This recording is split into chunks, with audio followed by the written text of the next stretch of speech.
Bismillahirrahmanirrahim. In this lecture, inshallah, we'll talk about the second part of the thoracic wall, presented by Dr. Sarah Shawi, lecturer of anatomy and embryology at Shams University. Arteries of the thoracic wall. Each intercostal space is supplied by one large posterior intercostal artery and its collateral branch, and small pair of anterior intercostal arteries. So we have one posterior intercostal artery and two anterior intercostal arteries in each intercostal space. This is the posterior intercostal artery marked by the arrow, and this is the purple one is its collateral branch. They runs in the posterior part of the intercostal space, while in the anterior part we have here two anterior intercostal arteries, and they anastomoses with the posterior intercostal artery and its First, we will talk about the anterior intercostal arteries. As we mentioned, the anterior intercostal arteries are two pairs in each space, but they are 9 pairs only present in the upper 9 intercostal spaces, because the last two ribs are floating rib. They don't reach the sternum anteriorly, so we have anteriorly only 9 intercostal spaces with 9 pairs of the anterior intercostal arteries. Okay, as any artery in our body, we have to know from which this artery originate and the course of the artery and how it is terminate.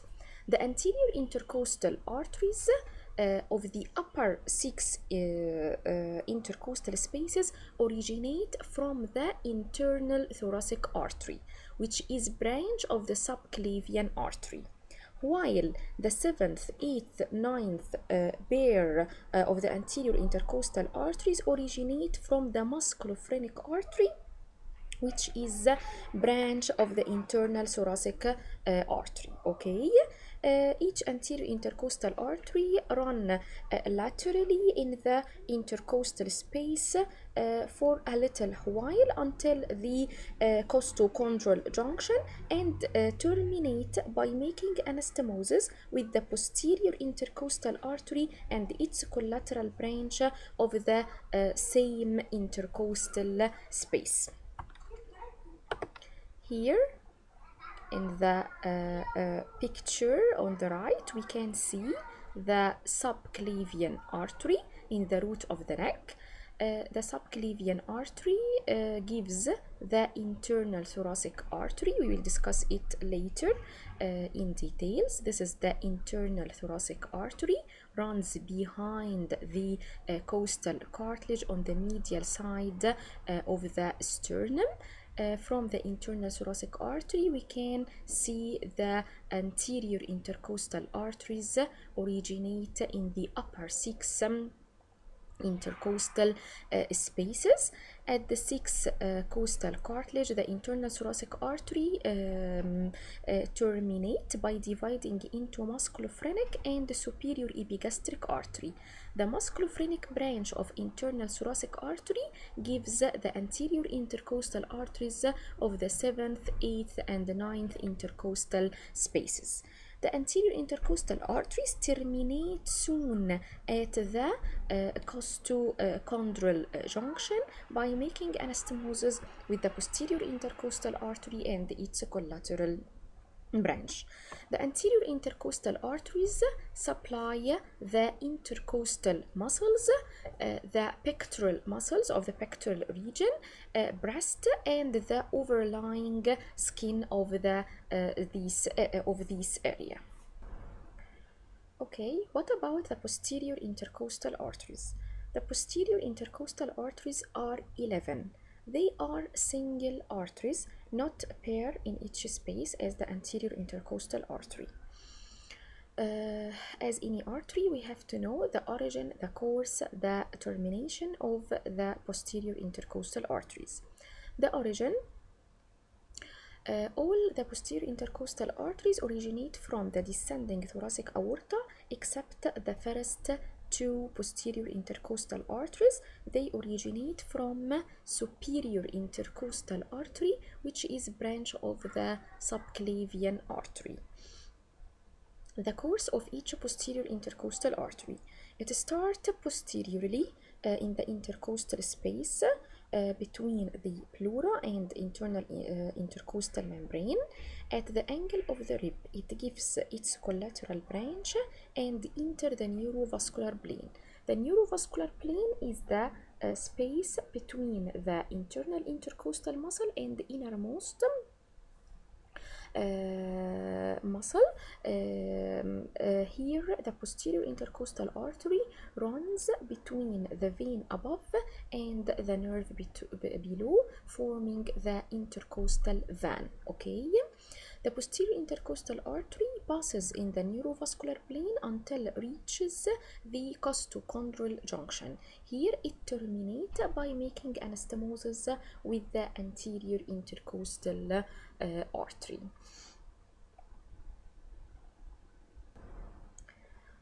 The branches of the posterior intercostal arteries.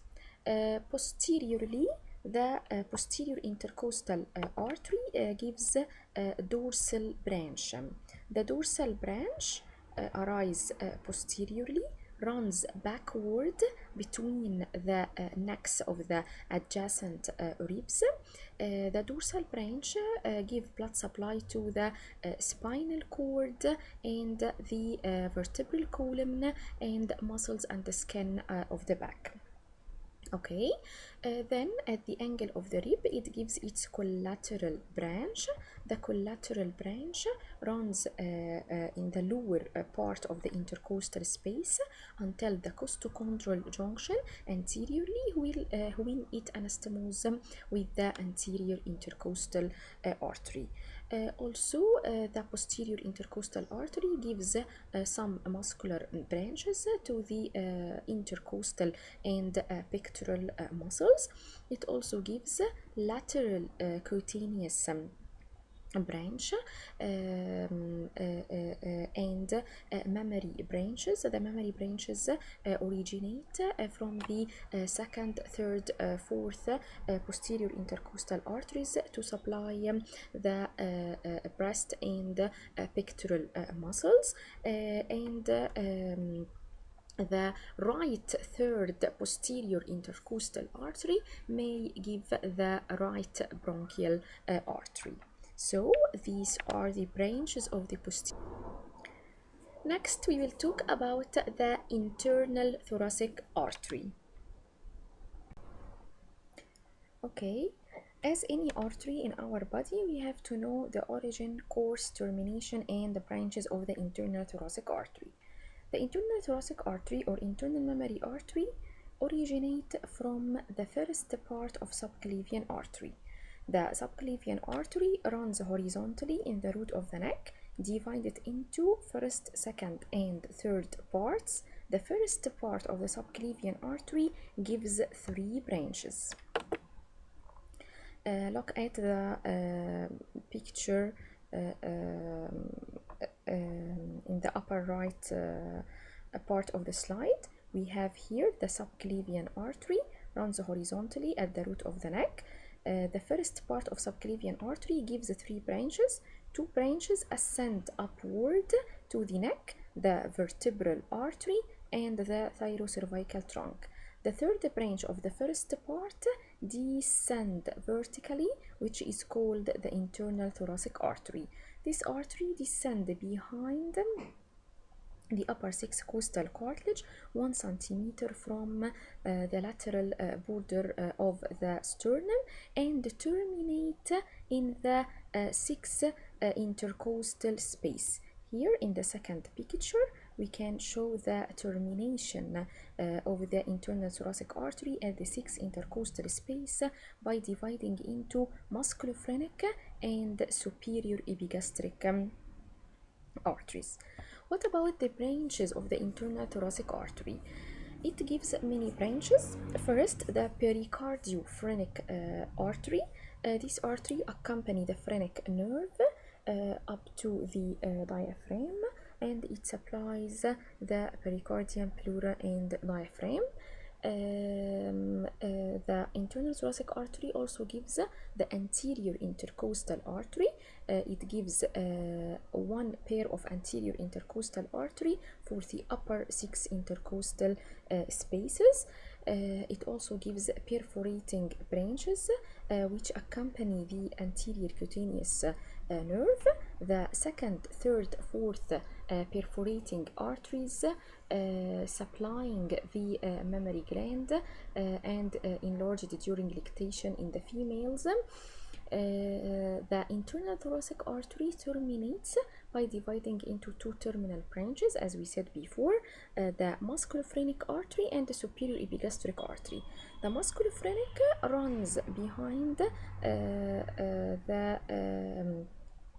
7th to 9th costal cartilage and terminate by traversing the diaphragm, supplying it. It also gives a pair of anterior intercostal arteries in the 7th, 8th, 9th intercostal spaces. The superior epigastric artery passes between the sternal and costal origin of the diaphragm to enter the rectus sheath, supplying the rectus abdominis muscle, and terminate by anastomosing with the inferior epigastric. Again, we can see here a real cadaver. Okay, this is the sternum in the middle, 1 centimeter from the lateral border of the sternum on each side. We can see the internal mammary artery. This is the right internal mammary artery, RIMA, and the left internal mammary artery, LIMA. Each internal mammary passes behind the upper 6 costal cartilage till the 6 intercostal space, and then terminate by dividing into musculophrenic artery and superior epigastric artery. Veins of the thoracic wall.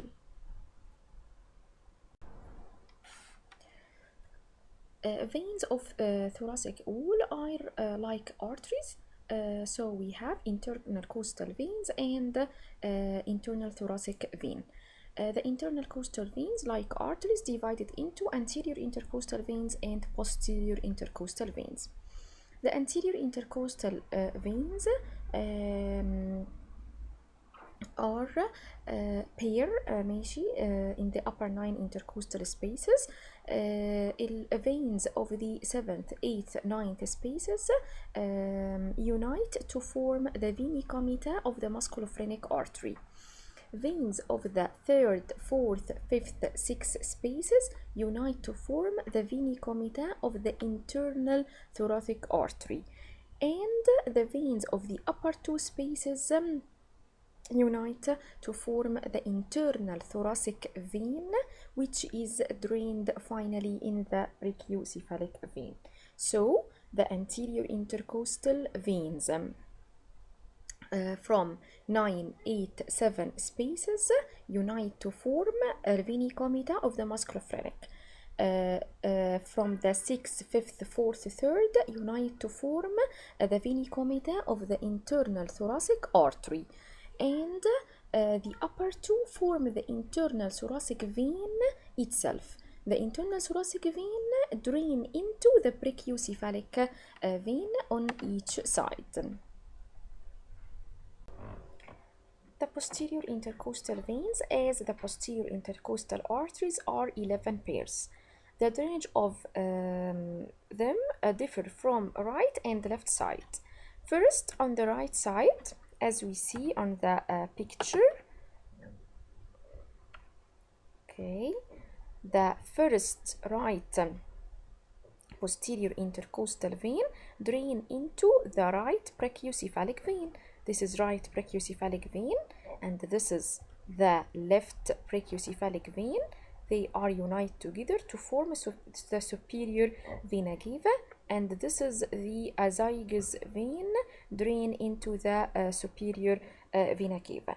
Here we have the first posterior intercostal vein on the right side drain into the right brachiocephalic vein. We have here second and third right posterior intercostal vein. They unite together to form this vein, which is called superior intercostal vein. This superior intercostal vein drain into the arch of azygous vein. Then from the fourth to 11th posterior intercostal veins, they drain directly into the azygous vein. So again, this is the first right posterior intercostal drain into right brachiocephalic. Okay, the second and the third form right superior intercostal drain into arch of azygous vein. From the 4th to 11 drain directly to. On the left side we have also 11 posterior intercostal vein. We can see on the picture on the left side here, this is the left brachiocephalic vein and this is right brachiocephalic vein, unite together to form the superior vena cava, which receive the arch of azygous vein. Okay, these are the posterior intercostal veins on the left side. The first left posterior intercostal vein drain into left brachiocephalic vein.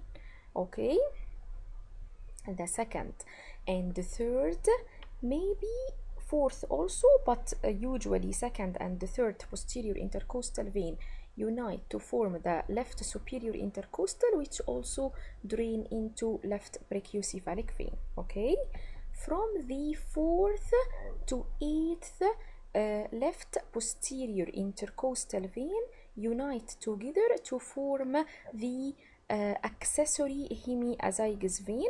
This accessory hemiazygous vein cross the body of T7 thoracic vertebrae to drain into the azygous vein.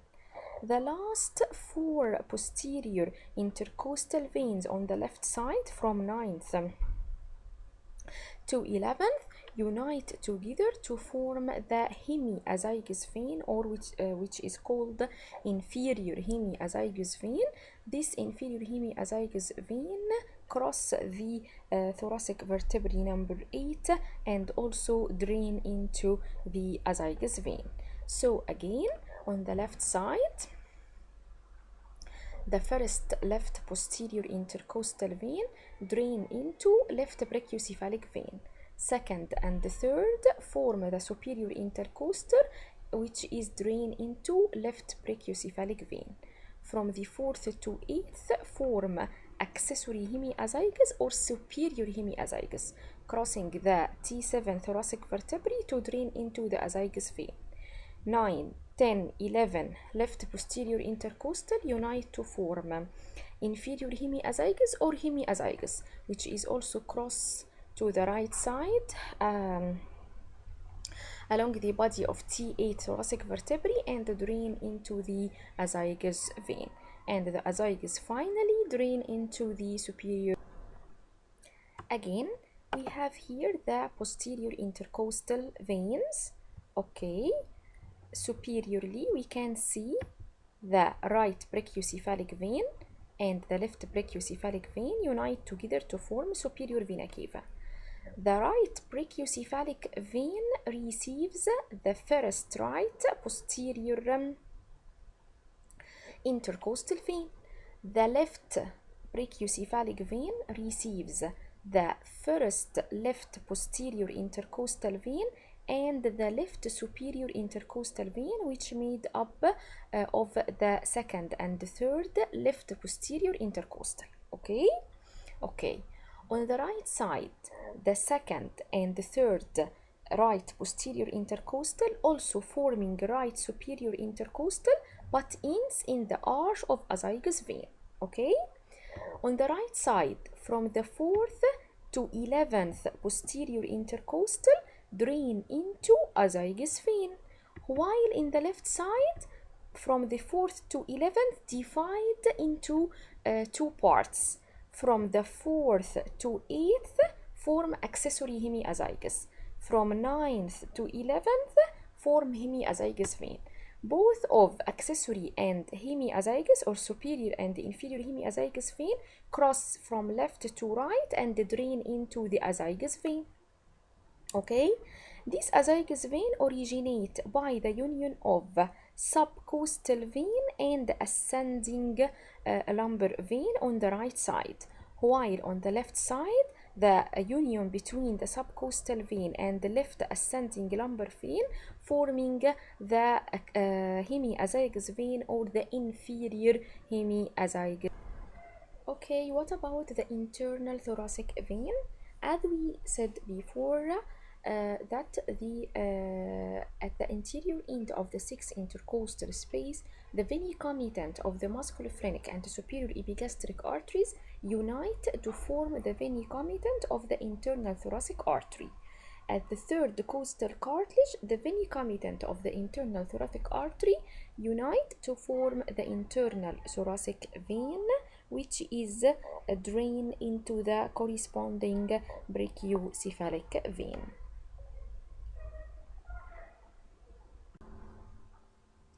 Now we will go to the intercostal nerves. We have 12 pairs of the thoracic spinal nerves. The ventral rami of those nerves form the intercostal nerves, the upper 11, and the subcostal nerve, the 12th ventral rings. Each intercostal nerve runs in the corresponding intercostal space, while the subcostal nerve runs below the last rib. So, the intercostal nerves formed by the ventral rami of the thoracic spinal nerves. Okay? These intercostal nerves are classified into typical and atypical nerves. The typical intercostal nerves are from T3 to T6, while the atypical intercostal nerves are T1, T2, and T7 to T11. The typical intercostal nerve exits from the intervertebral foramen and run in the intercostal space posteriorly between the parietal pleura and the posterior intercostal membrane until the angle of the rib. From the angle to the costochondral junction, the intercostal nerve runs in the neurovascular plane between the internal intercostal muscle and the innermost below the intercostal vein and intercostal artery, forming the van. Okay, it gives many branches: rami communicant, muscular branches, collateral branch, pleural branches, lateral and anterior cutaneous branches. The first one is rami communicant. The intercostal nerve gives white ramus communicant, which is preganglionic branch, to the sympathetic trunk, and receive gray ramus communicant, which is postganglionic from the sympathetic trunk. Okay, the intercostal nerve gives also muscular branches to supply the intercostal muscles, gives also collateral branch which run parallel to the rib below. It gives also sensory branches to the parietal pleura. It gives lateral cutaneous branch which is pierce the intercostal muscles and the serratus anterior muscle to reach the skin, and divides into anterior and posterior divisions supplying the skin of the side of the chest. And finally, the typical intercostal nerve terminate by giving the terminal branch, which is the anterior cutaneous branch that appear near the sternum, piercing the skin, and divides into medial and lateral divisions to supply the skin of the anterior wall of the chest. Here we can see the typical intercostal nerve. Okay, starting posteriorly from the intervertebral foramen, passing first between the parietal pleura and posterior intercostal membrane till the angle of the rib. Here at the angle of the rib, we can see the intercostal nerve, which is the green line, passing in the neurovascular plane. Here in the neurovascular plane, the nerve lying below the intercostal vein and artery, and then it continues till the costochondral junction, and finally it gives the anterior cutaneous branch. Okay, what about the another branches? Here we can see the lateral cutaneous branch of the intercostal nerve, dividing into anterior and posterior divisions to supply skin of the side of the chest. And here it gives anterior cutaneous nerve that it divides into medial and lateral branches supplying skin of the anterior chest wall. It also gives the pleura and muscular branches to the intermuscular muscles, collateral branch, remicommunicant to the... Okay, what about the atypical intercostal nerves? The first intercostal nerve, T1, divides into two branches. One large branch ascends across the neck of the first rib to share in the brachial plexus, and the smaller one forming the first intercostal nerve, which ends in the first intercostal space by giving the first anterior cutaneous intercostal nerve with no lateral cutaneous nerve. The second intercostal nerve, T2, its lateral cutaneous branch, known as intercostobrachial nerve. These nerves run in the axilla and supply the skin of the floor of the axilla and the upper part of the medial side of the arm.